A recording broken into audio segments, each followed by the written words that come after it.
Hello friends, in this quick tutorial I'm going to show you how to change sunglass color in Photoshop. First we go to the select pen tool from the toolbar. Then create a round path around the sunglass frame.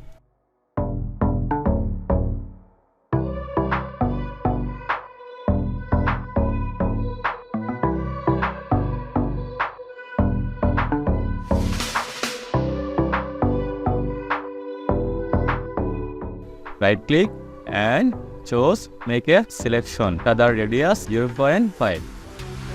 Then go to the layer panel, click on the adjustment icon and choose solid color.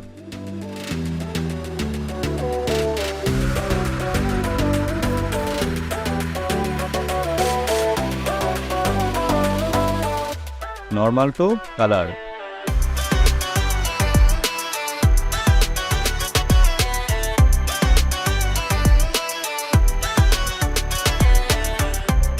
If you want to change any color.